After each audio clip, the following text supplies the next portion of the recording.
అందరికీ నమస్కారం. ఈరోజు కథ విడువనులే చెలి పార్ట్ 18. రచించిన వారు నళిని గారు. ఇక కథలోకి వెళ్తే, వాట్, అసలు తన వయసెంత పిన్ని? తనని ఎలా వాళ్ళ తమ్ముడికి ఇచ్చి చేస్తుంది ఆ డెవిల్ అన్నాడు కోపంగా అభి. అదే బాధగా ఉండేది అభి అందరికీ.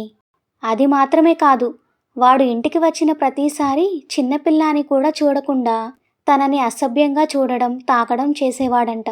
పాపం ఈ పిచ్చి పిల్ల ఎవర్నీ ఎదిరించలేక లోపల కుమిలిపోతూ బిక్కుబిక్కుమంటూ దినదిన గండంగా బ్రతికేది రోజు.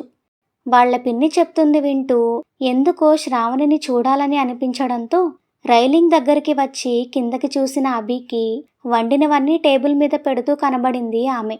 లోపల ఇంత బాధ పెట్టుకొని పైకి మాత్రం చాలా నార్మల్గా కనబడుతున్న ఆమెని చూసి అభి మనసు బాధతో మూలిగింది.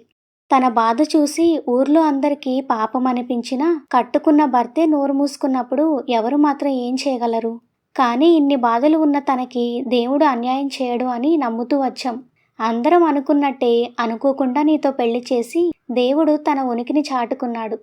ఆ సంతోషంతోనే ఆ రోజు ఊరందరూ ఒకే మాట మీద నిలబడి శ్రావణితో నీ పెళ్లి చేశారు. లేదంటే పిచ్చిది ఆ దున్నపోతుకి బలయ్యేది పాపం. తమ ఊరు వెళ్ళిన రోజు స్నేహితుడిని కలిసిన తర్వాత తన ఫ్రెండ్ కూతురు ఇలా సవతి తల్లితో పాపం బాధలు పడుతుందని తండ్రి బాధపడటం, దానికి పెళ్ళైతే తను హ్యాపీగానే ఉంటుందిలే డాడీ అని తను సర్ది చెప్పడం గుర్తు వచ్చి ఆ రోజు వాళ్ళ టాపిక్గా నడిచింది శ్రావణి గురించే అని అర్థమై అభి మనసుని ఆలోచనలు తేనెటీగల్లా ముసురుకున్నాయి. దాంతో ఇంకేం మాట్లాడలేక మౌనం దాల్చుతూ తర్వాత కాల్ చేస్తాను పిన్ని అంటూ కాల్ కట్ చేసి ఆలోచిస్తూనే ఫ్రెష్ అవ్వడానికి వెళ్ళాడు. తను పడిన బాధలకి నిజానికి తనకి న్యాయం జరిగి మంచి లైఫ్ రావాలి. అలాంటిది ముందుగానే ఒక అమ్మాయిని మనసులో నిలుపుకొని ఆమె తన జీవిత భాగస్వామిగా కలలు కంటున్న తన జీవితంలోకి ఎందుకు దేవుడు శ్రావణిని పంపి మళ్ళీ తనకి అన్యాయం చేశాడో అర్థం కాక ఆలోచిస్తూనే ఫ్రెష్ అయి కిందకి వచ్చాడు.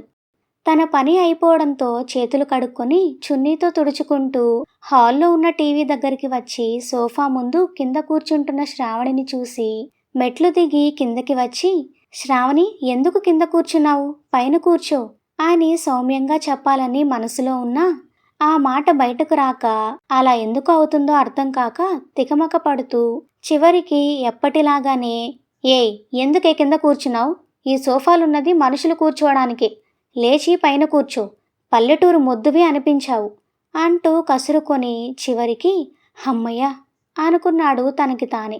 అప్పుడే ప్రశాంతంగా కూర్చున్న ఆమె అభి మాటల దెబ్బకి లేచి మీకు వడ్డించమంటారా అని అడిగింది చిన్నగా. వద్దు, డాడీ రావాలి కదా. అవును, ఫ్రెష్ అవ్వలేదేంటి అని అడిగి దానికి అర్థం తెలియక అయోమయంగా చూస్తున్న ఆమెని చూసి ఉఫ్ అంటూ తల పట్టుకొని, ఏదైనా అర్థం కాకపోతే నోరు తెరిచి అడగవే, అంతేకాని మొహాన్ని రకరకాలుగా పెట్టి కళ్ళు టపటపా కొడుతూ చూస్తుంటే లోపల నువ్వేమనుకుంటున్నావో తెలుసుకోవడం చాలా కష్టమే అన్నాడు ఫేస్ అదోలా పెడుతూ. మొదటిసారి అతన్ని చూసి ఆమెకి భయం కాకుండా నవ్వు వచ్చింది మొహం చూసి. దానిని చాలా కష్టంగా ఆపుకుంటూ అతను చెప్పిన దానికి సరే అంటూ తల ఊపి, ఇప్పుడు మీరన్నదానికి అర్థం ఏంటండి అని అడిగింది అమాయకంగా. అబ్బా, అలా అడిగావు బాగుంది. నువ్వింకా ఎందుకు స్నానం చేయలేదు అని అడిగాను తల్లి అన్నాడు సోఫాలో కూర్చుంటూ. అది మీరు భోజనం చేయడానికి వస్తారేమో అని ఆగాను. పర్లేదు, డాడీ వచ్చాక తింటాను, కానీ నువ్వు వెళ్ళి స్నానం చేసిరాపో అంటూ టీవీ రిమోట్ తీసుకొని క్రికెట్ పెట్టుకున్నాడు. అలాగే అంటూ అక్కడి నుండి వెళుతూ ఇందాక అభి పెట్టిన పప్పీ ఫేస్ గుర్తు వచ్చి చిన్నగా నవ్వుకుంటూ అక్కడి నుండి వెళ్ళిపోయింది. కళ్ళైతే టీవీ మీద ఉన్నా మనసు మాత్రం శ్రావణి ఆలోచనల్లో మునిగిపోయింది అభికి. లేదు, ఇన్ని బాధల తర్వాత కూడా శ్రావణి బాధపడటం కరెక్ట్ కాదు. అలాంటి తనకి నేను అసలు సెట్ కాను. తను ఇక నుండైనా లైఫ్ లాంగ్ హ్యాపీగా ఉండాలి. తనని ప్రేమించే ఒక మనిషి, తన మనిషి తనకి కావాలి. అప్పుడే తను సంతోషంగా ఉంటుంది. దానికోసం నేను ఏం చేయడానికైనా రెడీనే అనుకుంటూ శ్రావణి లైఫ్ గురించి ఆలోచిస్తూనే ఉండిపోతాడు. కాసేపటికి వాళ్ళ డాడీ అలాగే శ్రావణి కూడా బయటకు రావడంతో డ్రెస్ వేసుకోవడం మొదలుపెట్టిన దగ్గర నుండి కొత్తగా కనబడుతున్న శ్రావణిని కొత్తగా చూస్తూ దీనికి ఏ డ్రెస్ అయినా బాగుండేలా ఉంది అనుకుంటాడు మనసులో. అభి, పద డిన్నర్ చేద్దాం, రేపటి నుండి నువ్వు మళ్ళీ బిజీ కదా, త్వరగా పడుకుందువు గాని అంటున్న తండ్రి మాటలకి ముందు వెళుతున్న శ్రావణినే చూస్తూ వెళ్ళి డైనింగ్ టేబుల్ దగ్గర కూర్చున్నాడు అభి. అన్నీ రెడీగా ఉండడంతో ఇద్దరికీ వడ్డించి మొదటిసారి చేసిన నాన్ వెజ్ వంట వాళ్ళకి నచ్చుతుందో లేదో అని కంగారుగా ఇద్దరి మొహాలు మార్చి మార్చి చూస్తుంది శ్రావణి. మొదటి ముద్దని నోట్లో పెట్టుకోగానే ఒక్క నిమిషం టేస్ట్ ఫీల్ అయ్యి తర్వాత శ్రావణి వైపు చూస్తాడు అభి. అతను అలా చూడగానే భయంతో శ్రావణి చేతిలో ఉన్న గరిట జారిపోతుంది. అభి చూపుతో తను చేసిన వంట అతనికి నచ్చలేదని అర్థమై భయంతో చేతులు నలుపుకుంటూ ఒక అడుగు వెనక్కి వేసింది శ్రావణి. ఆమె పరిస్థితి అర్థమై నవ్వుకుంటూ బాగుంది అని చెప్పాడు అభి. దాంతో గుండె మీద చేయి వేసుకొని హమ్మయ్య అనుకొని తను కూడా చిన్నగా నవ్వింది. కొంచెం కాదు, చాలా బావుందమ్మా అన్నాడు శరత్. దాంతో మొహం దీవాలి కాకర పువ్వులా వెలిగిపోయి అవునా మామయ్య, అయితే ఇంకొంచెం కూడా పెట్టుకోండి అంటూ సంతోషంగా శరత్ వద్దంటున్నా బలవంతంగా వడ్డించింది. ఇలా అయితే నేను ఊరికే లావైపోతాను, అప్పుడు మన ఇంటి గుమ్మాలన్నీ పెద్దవి చేయించాలి అన్నాడు నవ్వుతూ శరత్. దానికి అభి కూడా నవ్వి మనస్ఫూర్తిగా నవ్వుతున్న శ్రావణి వైపు చూశాడు. తను వచ్చిన దగ్గర నుండి గమనిస్తుండగా అతనికి అర్థమైంది ఏంటంటే తనని ప్రేమగా పలకరిస్తూ తన మీద ఆప్యాయత చూపిస్తున్న శరత్ గారి దగ్గర తను తనలా రెక్కలు వచ్చిన సీతాకోక చిలుకలా స్వేచ్ఛగా ఉండగలుగుతుంది. చిన్న నవ్వు కూడా మనస్ఫూర్తిగా స్వచ్ఛంగా నవ్వుతుంది. చాలా చిన్న వాటిల్లో తన సంతోషం వెతుక్కుంటుంది. అలాగే ఎవరినైనా ప్రేమగా పలకరిస్తుంది. అందుకే లలిత తనకు అంతగా దగ్గరైంది. తనని కూతుర్లా చూసుకోగలుగుతుంది. తప్పు చేయడం తెలియని రాని చిన్నపిల్లల స్వచ్ఛమైన కడిగిన ముత్యం లాంటి మనస్తత్వం ఆమెది. అలాంటి తనని బాధ పెట్టడానికి ఎవరికీ కూడా మనసు రాదు. కానీ తను ఎలా ఆమెని అపార్థం చేసుకొని ఆమె బాధపడేలా మాట్లాడాడో అర్థం కాలేదు అభికి. అలా శ్రావణి గురించి ఆలోచిస్తున్న కొద్దీ అభికి ఎందుకో బాధగా అనిపించింది. అన్ని బాధలు అనుభవించి చివరికి ఇక్కడికి చేరిన ఆమె జీవితంలో అన్నిటికంటే పెద్ద శిక్ష ఈ పెళ్లి కాబోతుందేమో అనే భయం మొదలైంది అతనికి. దాంతో ఆకలి ఉన్నా తినబుద్ధి కాక ప్లేటు దగ్గర నుండి లేచి వెళ్ళబోయాడు అభి. అది చూసి అయ్యో అదేంటండి, తినకుండానే వెళ్ళిపోతున్నారు, మీకు కూడా నచ్చిందన్నారు కదా, మరి తినకుండా వెళ్ళిపోతున్నారే అని అడిగింది కంగారుగా శ్రావణి. తినాలని లేదు అంటూ వెళ్ళబోతున్న అతని చేతిని పట్టుకొని కొంచెం తినండి అని అడిగింది బ్రతిమిలాడుతున్నట్టుగా చూస్తూ. ఆమె అలా అడగడంతో తన చేతిని ఆమెని చూస్తూ తనకి తెలియకుండానే మళ్ళీ చైర్లో కూర్చున్నాడు. దాంతో వెంటనే కొంచెం కర్రీ పెట్టి తినండి అంది. వద్దనుకున్నవాడే మళ్ళీ తినడానికి ఇష్టపడుతూ ఆమెనే చూస్తూ తనకే తెలియకుండా కడుపు నింపుకున్నాడు అభి. వాళ్ళిద్దరినీ చూస్తున్న శరత్కి రాను రాను వాళ్ళిద్దరి మధ్య దూరం తగ్గుతూ చనువు పెరుగుతున్నట్టు అనిపించడంతో ముందు ముందు ఇద్దరూ కలిసి సంతోషంగా తన ముందే ఉండబోతున్నారు అన్న నమ్మకం కలగడం మొదలై నవ్వుకుంటూ తను తినడం అయిపోవడంతో అక్కడి నుండి లేచి వెళ్ళిపోయాడు. అభికి దగ్గరుండి వడ్డిస్తూ అక్కడే నిల్చుని ఉన్న ఆమెనే చూస్తూ ఆలోచనల్లో ఉన్న అభి చూపులని శ్రావణి మీద నుండి డిస్టర్బ్ అయ్యేలా చేసింది హాల్లో ఉన్న తన ఫోన్ రింగ్ టోన్. అప్పటికి కానీ ఆలోచన నుండి బయటపడలేదు అతను.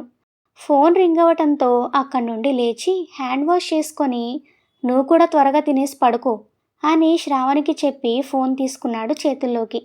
సంజన నుండి ఫోన్ కావడంతో శ్రావణి వైపు ఒకసారి చూసి అక్కడి నుండి తన రూమ్కి వెళ్ళిపోయాడు. వాళ్ళిద్దరూ తిని వెళ్ళడంతో అక్కడివన్నీ సర్దిపెట్టి తనకి ఆకలి లేకపోవడంతో కొంచెం పెరుగన్నం తినేసి డోర్స్ అన్నీ వేసేసి లైట్స్ ఆఫ్ చేసి తన గదిలోకి వెళ్ళిపోయింది శ్రావణి. తన గదిలోకి వెళ్ళిన తర్వాత చెప్పు బేబీ అన్నాడు కాల్ లిఫ్ట్ చేసి అభి. ఏం చేస్తున్నావు అభి, డిన్నర్ అయిందా అని అడిగింది బెడ్ మీద పడుకొని మాట్లాడుతూ సంజన. ఇప్పుడే చేశాను బేబీ, నువ్వు చేసావా? చేశాను, కానీ రేపు ఎయిర్పోర్ట్కి వస్తావా అని అడిగింది. ఎయిర్పోర్ట్కా? ఎందుకు బేబీ? డాడీ వాళ్ళని రిసీవ్ చేసుకోవడానికి అభి. నువ్వు వచ్చావనుకో వాళ్ళని రిసీవ్ చేసుకున్నట్టు ఉంటుంది, అలాగే వాళ్లతో పరిచయం చేసుకున్నట్టు ఉంటుంది. కొత్తగా పరిచయం ఏంటి బేబీ, నేను వాళ్ళకి తెలుసు కదా. బట్ డైరెక్ట్గా వాళ్ళు నిన్నెప్పుడూ చూడలేదు కదా అభి అంది పక్కకి దొర్లి బోర్లా పడుకొని మాట్లాడుతూ. నిజమే, కానీ రేపు వర్క్ ఉంది బేబీ, నాకు రావడం అవ్వకపోవచ్చు. ఓ పని చేయి, రేపు వాళ్ళని నువ్వు రిసీవ్ చేసుకో. ఈవినింగ్ నేను ఆఫీస్ నుండి డైరెక్ట్గా మీ ఇంటికి వస్తాను. అందరం కలిసి బయటకు వెళదాం అని చెప్పాడు. అంతే అంటావా అని అడిగింది అలిగి. ప్లీజ్ బంగారం, ఏ మాత్రం అవకాశం ఉన్నా నేను రానని చెప్తానా చెప్పు. అర్థం చేసుకోరా. ఇప్పుడు నీకంటే నాకే వాళ్ళని కలవడానికి ఎక్సైట్మెంట్ ఎక్కువ ఉంది. అలాంటిది నేను రాకుండా ఉంటానా చెప్పు. దాంతో నవ్వు వచ్చి, ఎందుకు అంత ఎక్సైట్మెంట్ వాళ్ళని కలవడానికి అని అడిగింది సిగ్గుపడుతూ సంజన. ఎందుకేంటి బేబీ, మన పెళ్లి గురించి వాళ్ళతో మాట్లాడడానికి. ఏ ఇప్పుడే పెళ్లి చేసుకోవాలని లేదా నీకు అని అడిగాడు బెడ్ మీద వాలి నవ్వుతూ. అమ్మో కావాలి, ఇంకా నీకు దూరంగా ఉండాలని నాకు లేదబ్బి అంది నునుసిగ్గుతో. ఆహా, ఇప్పుడు కూడా ఉండమని నేను చెప్పలేదు కదా బేబీ, అందుకే నిన్న కూడా బయటకు వెళ్దాం అన్నాను. హా, కానీ పెళ్ళి కాని నేను నీతో ఉంటే మీ డాడీకి నా మీద మంచి అభిప్రాయం ఉండదు కదా అభి. డాడీ అలా అనుకుంటారని కాదు, కానీ పెళ్ళికి ముందు అలాంటివన్నీ కరెక్ట్ కాదులే బేబీ. ముందే అన్నిటికీ అలవాటు పడితే తర్వాత జరిగే వాటిలో ఫీల్ ఉండదు అన్నాడు అభి. జనార్దన్ పొలం నుండి ఇంటికి వచ్చేటప్పటికి చిన్న కూతురు లోకం మర్చిపోయి టీవీ చూస్తుంటే కొడుకు విసుగ్గా అరుస్తూ ఉంటాడు తల్లి మీద. కొడుకు తిట్లు వింటూ పిల్లిలా కూర్చుంది భ్రమరాంబ. అది చూసి కాళ్ళు కడుక్కొని లోపలికి వస్తూ, ఏంటి సతీష్, ఏమైంది అని అడిగాడు జనార్దన్. ఏమవడమేంటి నాన్న, అక్క వెళ్ళిపోవడమేమో గాని అమ్మ చేసేవి తినలేక చచ్చిపోతున్నాను. అది తినలేకే కడుపు మార్చుకొని పస్తులుండాల్సి వస్తుంది. అక్క ఉన్నప్పుడు ఒక్క పూట తినకపోయినా తను ఊరుకునేది కాదు. బలవంతంగా అయినా సరే కడుపు నింపేది. అప్పుడు తిండి విలువ తెలియలేదు. ఇప్పుడు చూడు, రోజూ పస్తులుండాల్సి వస్తుంది అని అన్నాడు అసహనంగా సతీష్. భ్రమరాంబ చేతి వంట తను కూడా రుచి చూస్తూ ఉండడం వల్ల ఏమీ చేయలేక చిరాకుగా చూశాడు భార్య వైపు జనార్దన్. మీరేంటి అలా చూస్తారు నా వైపు? నాకు వచ్చిందే చేసి పెట్టాను, రానిది నేనెక్కడ చేసి పెట్టను? అయినా మీరందరూ దాని తిండికి అలవాటు పడి నన్ను కావాలని ఇలా మాట్లాడడం తప్పితే నేను మరీ అంత వంట రానిదాన్ని ఏమీ కాదు అంటూ ముందుగానే రుసరుసలాడింది భర్త మీద. చాలే కానీ నోర్ముయ్, పిల్లలకి మొగుడికి వంట చేసి పెట్టడం చేత కాదు, కానీ నిద్ర లేచిన దగ్గర నుంచి నా కూతురు మీద పడి ఏడుస్తావు అని విసుక్కున్నాడు జనార్దన్. అనండి అనండి, ఈ మధ్య అయిందానికి కాందానికి నా మీద నోరేసుకొని పడిపోవడమే మీ పని అయిపోయింది. పోయే మహాతల్లి పోక మీకందరికీ అన్నీ అలవాటు చేసి వెళ్ళింది నా ప్రాణాలు తీయడం కోసం అంటూ ఏడుస్తూ వంటింట్లోకి వెళ్ళింది భ్రమరాంబ. తల్లి వైపు విసుగ్గా చూస్తూ, ఏంటి నాన్న ఇది, అమ్మ ఇలా మాట్లాడుతుంది? ఇప్పుడు కూడా అక్కని ఆడిపోసుకోవడమేనా? పాపం, అక్క ఇక్కడ లేకపోయినా కూడా అమ్మతో తిట్లు తింటూనే ఉంది అంటూ తండ్రి పక్కన కూర్చున్నాడు సతీష్. అక్కని అర్థం చేసుకున్న కొడుకు భుజం మీద చేయేసి, మీ అక్క ఉన్నన్ని రోజులు మీ అమ్మ పని అనేది ముట్టుకోకుండా రాణిభోగం వెళ్ళబోసింది. ఇంటి పని, వంట పని, మన అందరి పని తనతోనే చేయిస్తూ చిన్నపిల్ల ఒక్కటే చేస్తుంది అని ఏ రోజు ఒక చెయ్యేసి సహాయాన్ని కూడా అడ్డు వెళ్ళేది కాదు. అలాంటిది ఇప్పుడు ఒక్కసారిగా పనులన్నీ చేయడం అంటే ఇదిగో ఇలాగే ఏడుస్తుంది. మీ అమ్మ అన్నీ అలవాటు చేసుకునే వరకు మనందరికీ తప్పదు సతీష్ అన్నాడు జనార్దన్. సరే అని సతీష్ తల ఊపుతూ ఉండగా వంటింట్లో నుండి అమ్మో అయ్యో అంటూ పెద్దగా అరుపులు వినపడటంతో అటువైపు పరిగెత్తారు తండ్రి కొడుకులిద్దరూ. వాళ్ళు వెళ్ళేటప్పటికి పెట్టిన టీ వడపోస్తూ వాటిని చేతి మీద పోసుకొని లబోదిబోమంటూ ఏడుస్తూ ఉంది భ్రమరాంబ. అది చూసి విసుగ్గా సతీష్ పక్కకి వెళ్ళిపోతే, ఛీ వెధవసంత, టీ పెట్టడం కూడా రాదు అని తిట్టుకుంటూ వెళ్ళి భార్యని పైకి లేపాడు జనార్దన్. ఏంటండి మీరనేది, నాకు టీ పెట్టడం కూడా రాదా? ఒక పక్కన నేను చేయి కాలి ఏడుస్తూ ఉంటే ఇప్పుడు మీకు టీ అంత ముఖ్యం అయిపోయిందా? అంతేలేండి, అదే మీ కూతురైతే ఇలాగే అనేవాళ్ళ? నేను కాబట్టి కదా నోటికి వచ్చినట్టు లెక్క లేకుండా మాట్లాడుతున్నారు అంటూ ఏడవడం మొదలుపెట్టింది భ్రమరాంబ. ఛీ ఆపు, ఇంకొకసారి నా బిడ్డ గురించి మాట్లాడావో నీ నాలుక కోసి ఉప్పు కారం అద్దుతాను, ఏమనుకుంటున్నావో? నీ కటిక తిట్లు ఇక్కడ ఉన్నన్ని రోజులు దానికి తప్పలేదు. ఇప్పుడు అది అత్తారింటికి వెళ్ళాక కూడా తిడతానంటే చూస్తూ ఊరుకుంటాననుకోకు, చంపేస్తాను, జాగ్రత్త. అనండి, మీ కూతురు దాటి వెళ్ళిపోయిందనేగా మీకింత నోరు పెరిగి నన్ను ఆడిపోసుకుంటున్నారు. ఒసే స్నేహ, ఎక్కడ చచ్చావే, ఇటు రావే, నా చెయ్యి పోయిందే, రావే అంటూ ఏడుస్తూ కూర్చొని పిలిచింది. అబ్బా ఏంటమ్మా, నేను రాను, టీవీ చూస్తున్నాను, నన్ను పిలవకు అంటూ విసుక్కుంది స్నేహ. అయ్యో అయ్యో, ఒక పక్కన నేను చెయ్యి కాలు ఏడుస్తుంటే నీకు టీవీ ముఖ్యమైపోయిందంటే కనీసం నీకైనా కన్న తల్లి మీద ప్రేమ లేదా? అంతేలే, నువ్వు పని చేస్తే ఎక్కడ కందిపోతావు అని ఏ రోజు నిన్ను పని దగ్గర రానివ్వకుండా యువరాణిలా చూసుకున్నాను కదా, అందుకే ఇలా మాట్లాడుతున్నావు అంటూ ఏడ్చింది భ్రమరాంబ. ఇప్పటికైనా అర్థమైందా? ఎవరు చేసుకున్నది వాళ్ళు అనుభవించాలని. నా బిడ్డ ఉన్నంతకాలం తనని బాధ పెడుతూ నువ్వొక మహారాణి, అదొక యువరాణిలా తయారై ఇద్దరూ కలిసి ఊరేగారు. అందుకే ఈరోజు తను గడప దాటి వెళ్ళిపోయిన తర్వాత నానా పాటలు పడుతున్నారు. నీకు ఇలాగే కావాలి, మీ చావు మీరు చావండి, కానీ ఇంట్లో మాత్రం గోల చేశారో జాగ్రత్త అంటూ వార్నింగ్ ఇచ్చి, ఛీ, ఇంటికి రావాలంటేనే చిరాకేస్తోంది ఈ మంద ముందు అంటూ అక్కడి నుండి వెళ్ళిపోయాడు జనార్దన్. రాను రాను మారిపోతున్న భర్త తీరుకి నిలువుగుడ్లు వేసుకొని చూస్తూ ఉండిపోయింది భ్రమరాంబ. పాలేర్లకి జీతాలు ఇస్తున్న శంకర్రావుకి కాఫీ తీసుకొని వచ్చింది నాగమణి. అతని పని అయిపోయే వరకు ఊరుకొని కాఫీ గ్లాస్ చేతికి ఇస్తూ, ఏవండి అని పిలిచింది. ఆ గ్లాస్ అందుకుంటూ, ఏంటో చెప్పు అన్నాడు శంకర్రావు. దసరా రాబోతుంది కదండి, మన ఊర్లో చాలా బాగా చేస్తారు కాబట్టి అమ్మాయిని అల్లుణ్ణి అలాగే అభిని శ్రావణిని కూడా పిలుద్దామండి. పెళ్ళయ్యాక ఇద్దరు మన ఇంటికి మళ్ళీ రానే లేదు కదా అని అంది నాగమణి.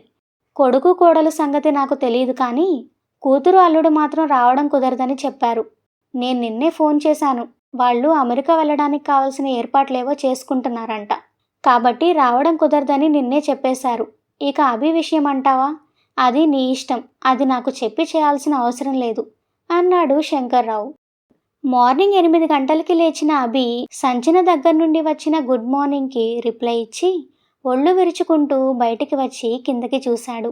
అప్పటికే పూజ అయిపోయింది అన్న విషయం ఇంట్లో వస్తున్న సువాసన చెప్తుంటే పని మనిషితో మాట్లాడుతూ వంట చేస్తున్న శ్రావణి అభి లేచాడో లేదో చూడ్డానికి హాల్లోకి వచ్చి అతని బెడ్రూమ్ వైపు చూసింది పైకి. కరెక్ట్గా అప్పుడే వచ్చి అక్కడ నిలబడ్డ అభిని ఒక్క నిమిషం కన్నార్పకుండా చూసి ఆ తరువాత వెంటనే వంటింట్లోకి వెళ్ళింది కాఫీ కోసం.